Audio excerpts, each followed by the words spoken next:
Hey, hello everyone. We're going to get started. So I am Britt Burner of Burner Law Group. Thank you for joining us today. We're going to be talking a little bit about gifting, specifically grandparent gifting, but this could really apply to anybody who's gifting to a different person, to younger generation. So we'll get started. If you have any questions, please feel free to put them into the Q&A box that you'll find on your screen. And if you type them in, when we get to the end, I'll go through and answer whatever questions I can. Burner Law Group, just so you know, is presenting this as an educational seminar. And so while we hope that you get some information from this and it's part of your research, this should not take the place of any one-on-one conversation with an attorney, and this is not meant to be legal advice. So there's my disclaimer of the day, and we'll get started. So when we talk about gifting, the first thing that I think we need to talk about right up front is taxes. So when we're talking about when we're giving a gift, if you're giving that gift during life, it still could have tax implications depending on how big the gift is, how large the size of your total estate is, and who you're giving it to. And so we're going to take a look at the tax things first, and then we'll talk about different types of gifts you can give. So in New York State, I'm going to tell you how the tax exemptions work, and then also on the federal government side. So in New York, if you are giving a gift, you can give a gift of any amount, and there is no gift tax. So what does that mean? If I have $1 million and I give away my $1 million, there's not a gift tax imposed. However, if I don't live 3 years beyond that gift, so say I give the gift and I die 2 years later, then that gift that I gave, that $1 million gift, will be part of my taxable estate. So if the rest of my assets are worth $7 million and I gave a $1 million gift and I didn't live for 3 years, well, now I have an $8 million estate, and the estate taxes will be paid or charged accordingly. And this is, when I talk about this type of gifting, I'm not talking about charitable gifting. I'm not talking about gifting to a 501c3 charity. I'm talking about gifting to individuals. So again, if I give a gift during life, there is no gift tax in New York. However, if I don't live for 3 years, it will be part of my taxable estate. So what does that mean? Well, if you have less than $6.11 million, that's the New York State 2022 exemption, then it won't matter. It's a red herring, right? So if you give away $1 million and all you have left is another $1 million, then even if it's clawed back into your estate, you only have a $2 million estate, and that's underneath the $6.11 million exemption, and there is no estate tax upon your death. However, if your estate is over $6.1 million, over that amount, then we get into a taxable issue. Once you hit 105% of that number, so somewhere about 6.4%, not only are you taxed, but you're taxed back from $1. No exemption applies. So you can think of it this way. Up to 6.11 million, there are no estate taxes. Between 6.11 and the 6.14 about number, there is a tax, a small tax on the amount that you've gone over. But once you surpass that 105%, that 6.4 number, you're taxed back from $1. So when you're giving these gifts during life, you want to remember, especially on the New York State side, that giving them in a way where you think you can live 3 years beyond that gift is a huge benefit, right? So I gave a small gift number. Say somebody gives away 3 million of their 7 while they are alive, and they live beyond that gift time period, that 3 years. Well, then they only have a $4 million estate, and there are no New York State estate taxes. So that can be a very big deal. So you want to think about what the total of the assets are, and then how the tax implications will come in. For that person with that $6.4 or $6.5 million estate, who has, as we say, fallen off the cliff in that they are back in the realm of no exemption, you're talking about over $500,000 in taxes for New York State. So it's a very steep tax, and that's why they call it falling off the cliff, because you can very easily go from no tax to falling off that cliff and having over $500,000 in tax. So you want to be very careful with these numbers. Now, on the federal side, it's a little bit different, for better and for worse. First of all, your exemption level is different on the federal side. Currently, each person can give $12.06 million in life and in death without any taxes. The exemption is incredibly high right now. However, the current law, which was signed into law when Donald Trump was the president, stated that that exemption level would sunset as of January 1, 2026. So if somebody dies before January 1 of 2026, they will have the benefit of this indexed for inflation number that is currently at over $12 million. However, if that person dies after the sunset, it will go back to 5 million indexed for inflation, which will be somewhere around 6 million. So pretty close to what New York says.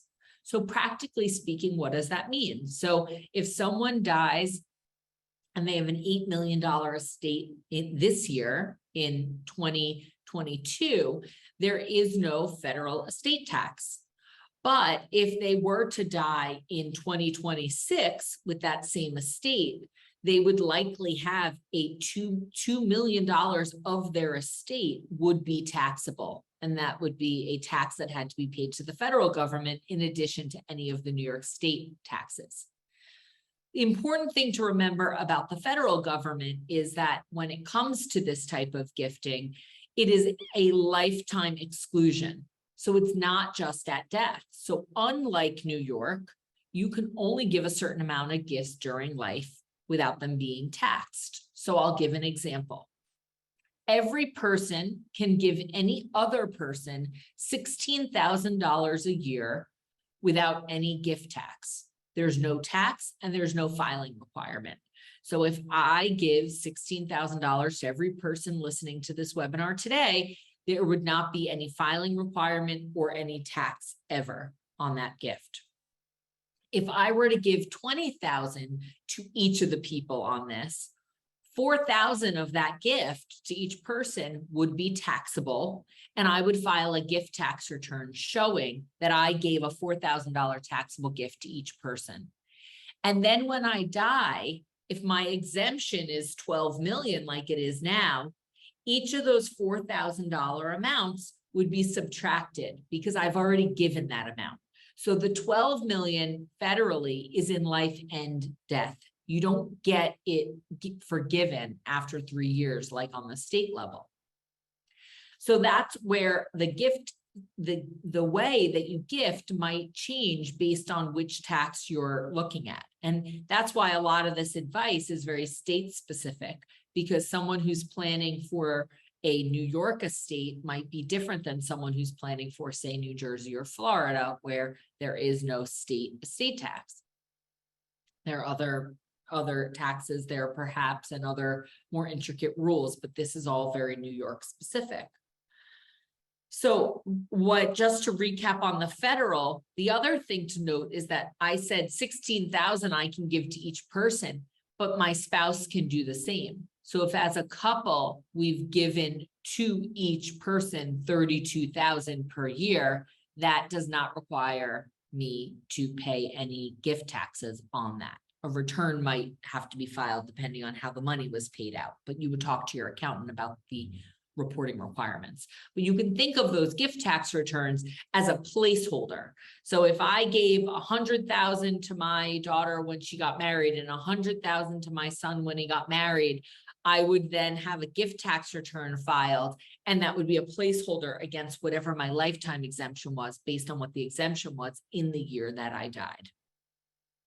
So when we talk about this number, and a lot of people tell me 10,000 or 13,000 or 15,000, those have all been the annual exclusion amounts on the federal side. It's just that has increased over the years, and it is, as of this year, 16,000.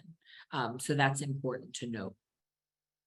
The other difference between the state and the federal system of estate taxes is that on the state side, it's what I like to call use it or lose it.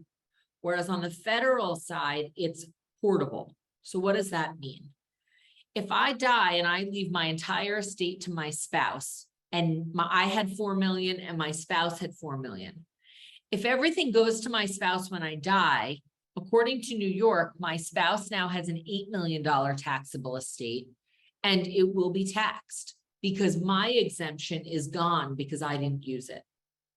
Whereas on the federal side, if when I died, my spouse took all the assets but filed an estate tax return electing portability, the ability to share the exemption, then my spouse has the exemption from the year I died, which if it was this year is 12 million, plus whatever the exemption is in the year that they die.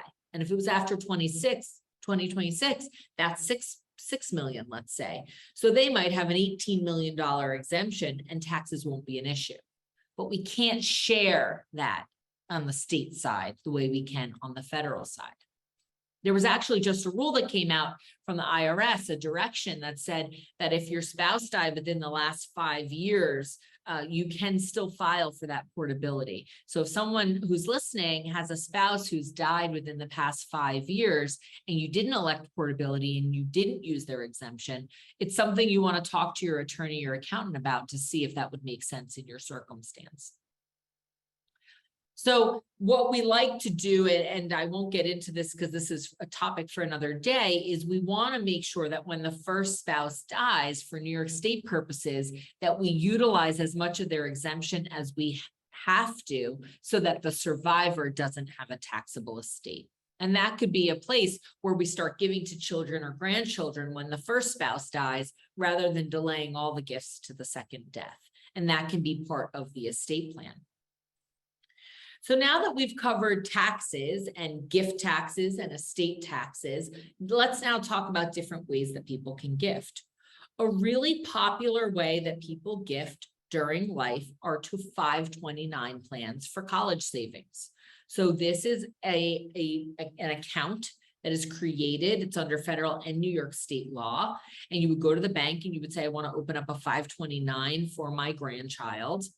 And you can give that gift exclusion amount to that 529 plan each year. That's 16,000.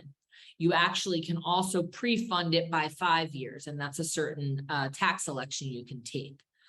The benefits on that is that if you have a child who's maybe getting close to the age where they might utilize, and this, I should say, this 529 plan can be used to pay what we call qualified education expenses. So certain higher, so college, certain higher education, sometimes secondary schools. If the school qualifies, then you gift to the plan. The plan grows tax deferred. There's no gift taxes on that because you've only given the 16,000. And it grows the interest, et cetera, federally and state tax deferred. And then when the child needs to use those funds for school, the plan would pay directly to the institution, which would be a qualified distribution, and there wouldn't be any tax at that time. And if the child gets through their schooling and doesn't use all the money, there are certain family members, qualified family members, that the plan can be switched to. The beneficiary can be changed. So some people are concerned, well, if they get a lot of scholarships or something like that, or aren't going to as expensive as of a school, then what do we do with the leftovers so it doesn't then get taxed? Because if it's not a qualified distribution, if it's not made according to the rules, then there will be taxes owed. So you want to make sure that you're doing that properly, but you can always change that beneficiary. And if that student is maybe in high school when you're creating this, so they're getting close to being in college where they might have to use it, that might be a reason why you want to pre-fund it. And there could be other reasons for your own personal taxes or financial reasons why you might want to pre-fund it. I want to point out, though, with 529 plans, because this can become an issue for those of our clients who are worried about Medicaid planning. So when it comes to the 529 plans, they are such that if I'm creating the plan for my grandchild, I'm the custodian and they are the beneficiary. If I need Medicaid and I'm still the custodian of that account, that counts as my asset. People get very confused about this because in their head, this money has gone to their grandchild. It's earmarked for their grandchild, and that's all it will be used for. However, legally, it is still mine because I could choose to take the money back. I would have tax consequences to doing so because it's been growing tax deferred, but it is something I can do, and therefore that money is seen as mine. I have also had the issue where we were applying for Medicaid for a grandparent, and in the 5 years prior to applying for Medicaid, in that 5-year look back for the nursing home, that the distributions were made to the institution. And we had to deal with Medicaid, who actually saw that those distributions from the 529 to the institution, which is completely what the purpose of the account was, were seen as a gift for Medicaid purposes and creating a penalty period. So if you are doing Medicaid planning, you want to remember that you have these 529s and tell your planning attorney that you have them, so that potentially you could change the custodian or change it in some way where those assets are also protected for the grandchild that they're intended to go to. So 529s can be a really great tax saving tool and a great way to plan for your grandchild's education. You just want to be mindful if Medicaid planning is part of what you're doing. Another way that you can gift is to what's called an ABLE account. It's very similar to the 529 plans. However, it's for a disabled beneficiary. And ABLE accounts, we do have ABLE accounts in New York. A few years ago, it was signed into law. And so that is a possibility. So if you have a disabled grandchild who might have the ability, who doesn't need a trust, you might have the ability to gift to a 529 plan, which is an ABLE account 529. It's a little different, but under a very similar portion of the tax code. If you have a disabled beneficiary who you're gifting larger than the 16,000 to, or if there's a lot of family members who are gifting, you can create a supplemental needs trust, and any grandparent or parent or aunt, uncle, anybody who's giving to that child in life or in death can distribute the assets into that one trust. So there's one vehicle that will hold all of the assets for that child if they are disabled to the point where they need government benefits, SSI, Medicaid, which are means tested. They will need those assets protected in a trust so that it can be used for their benefit, but not get in the way of their government benefits.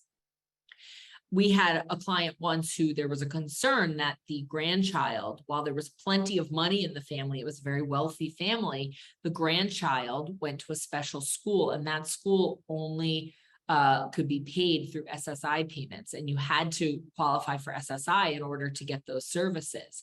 And so it wasn't the money, all the money in the world couldn't have gotten them into the program they were in. They had to qualify for the benefits. And so by creating the trust properly to protect those benefits, we were able to keep the child in the program that they were in. You can also create beneficiary trusts for grandchildren or children or other beneficiaries while you are alive that are not disabled. And there's certain reasons to do that. Some might be because you're creating a nest egg for that child. Some might be because you are trying to reduce your own taxable estate, maybe give those New York gifts and live 3 years beyond it. And so you can create those trusts. They can be created various ways. It can be done where you yourself are still the income tax payer on those assets. It can be done where the child or whomever the beneficiary is, that person is the beneficiary of income and pays the income taxes. And depending on your purpose of creating the trust, it would be drafted appropriately. Now let's talk about a death. Upon your death, very often clients come in and they say, well, I have my child as the beneficiary of my retirement account and my grandchild as the successor. Or my child is the beneficiary of my life insurance and my grandchild is the successor. This is a problem if the child predeceases and this grandchild is going to inherit. We don't want minors to inherit assets. Now, we probably don't want 18 or 19-year-olds to inherit assets in a lot of circumstances, but certainly not minors. Why? Because let's say a grandparent, keep it very simple, a grandparent has a life insurance policy and it's $100,000, and it says upon the death of the grandparent, the money goes to the grandchild.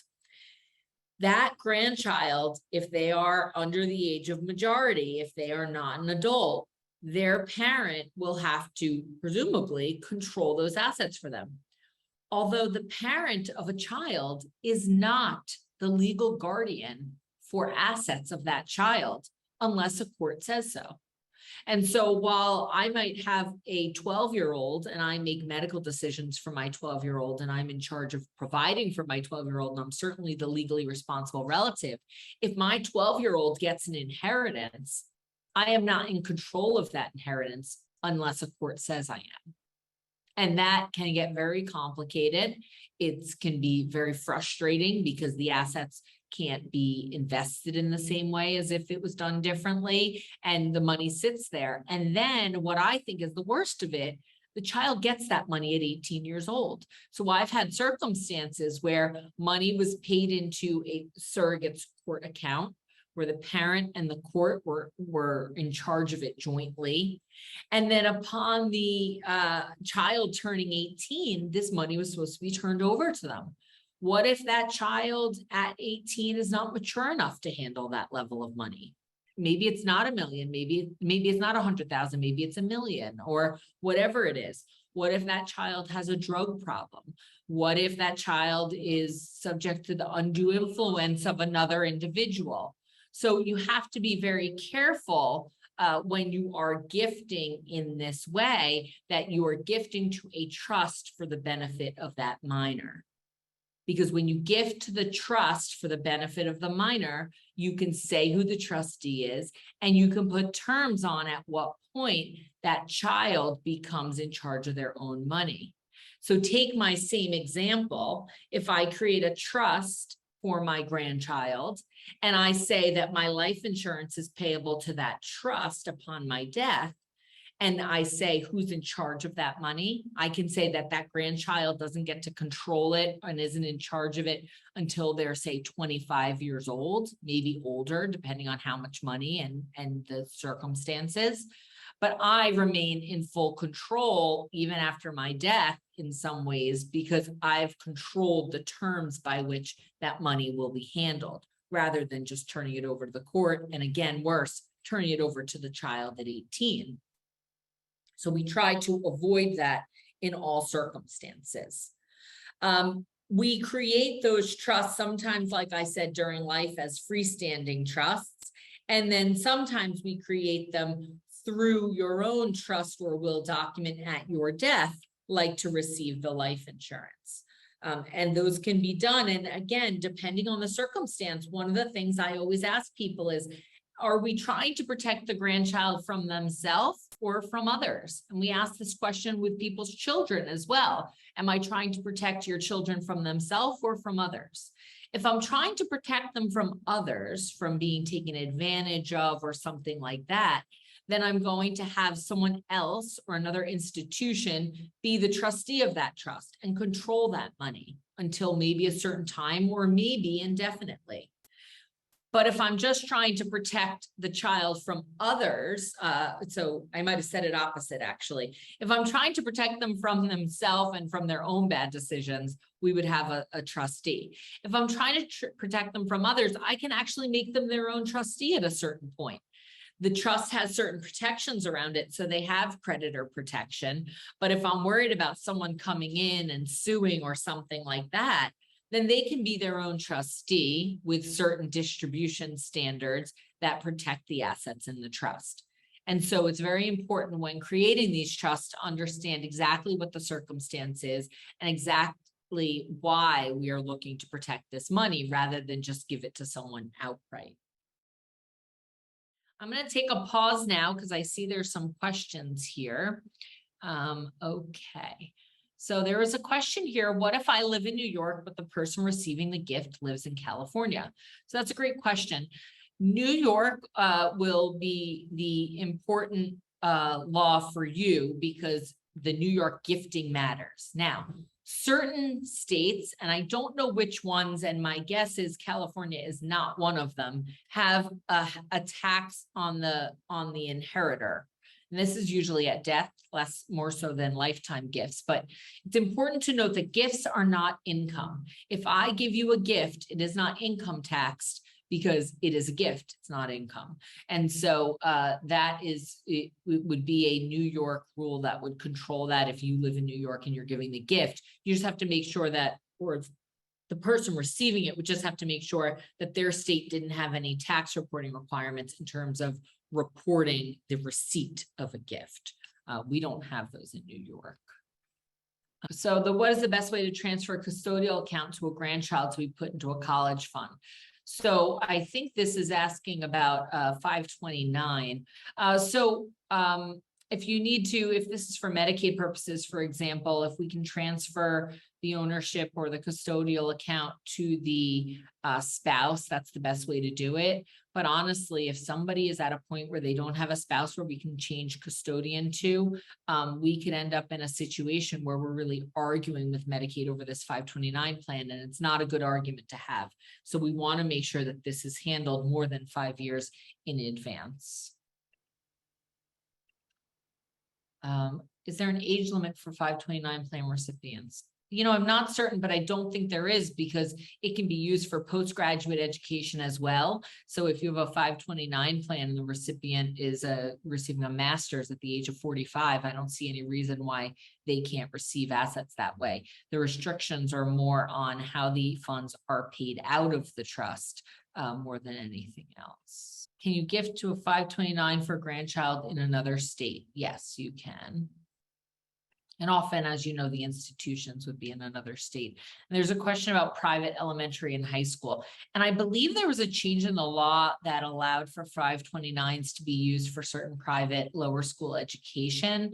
But it has to be, generally speaking, what I tell people is if you look online, you can find a list of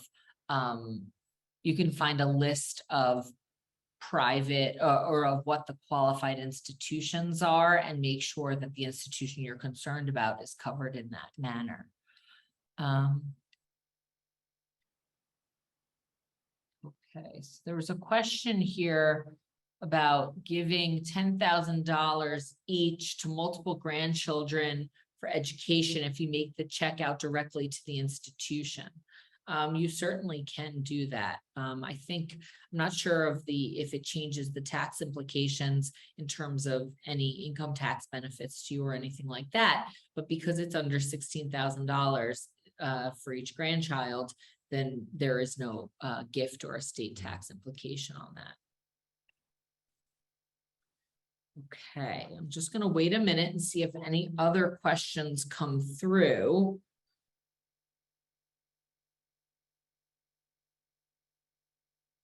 Have anything? All right, I think that might be everything. I want to just make a comment about the Medicaid gifting because the Medicaid gifting is an important thing to note in all this. So I talked about that with the 529 plans, but with any gifting, I just want to say, while the IRS says that you can give $16,000 a year per person, gift tax free, that is not a Medicaid rule. So if you give $16,000 a year within the 5-year look back, there is a legal presumption for Medicaid purposes that gift was given for the purposes of qualifying for Medicaid, and therefore there could be a penalty if you need a nursing home and you are being looked at under that 5-year look back.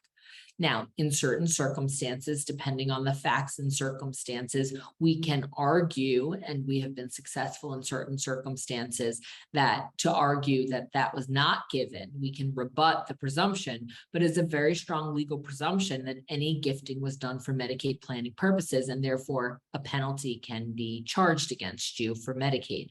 So you want to make sure that if you are doing this gifting and Medicaid is part of your plan, that you're doing so in a way where probably if Medicaid's part of your plan, you're probably at a point where you shouldn't be doing this type of gifting because it is likely to count against you. Again, the facts and circumstances will play in, although one of the facts and circumstances is whether or not you were currently engaged in Medicaid planning. So if you, at the same time you're giving these gifts, or a year before you gave these gifts, you had created a Medicaid asset protection trust or something like that, it would probably be hard to legally rebut the presumption that you were doing so for Medicaid planning. So I just always tell people that, because I find a lot of people don't realize that first point that I mentioned, which is that you can give $16,000 a year and it's against your lifetime exemption. So if you are a person who only has $1 or $2 million and you're never going to hit your lifetime exemption for the federal government, it's irrelevant, these $16,000 gifts. And so you don't want to create a Medicaid problem because you were so stuck on this tax concept that doesn't even apply in your circumstance. How do you set up a 529 plan? You would talk to a financial advisor or to the financial advisor in your bank branch.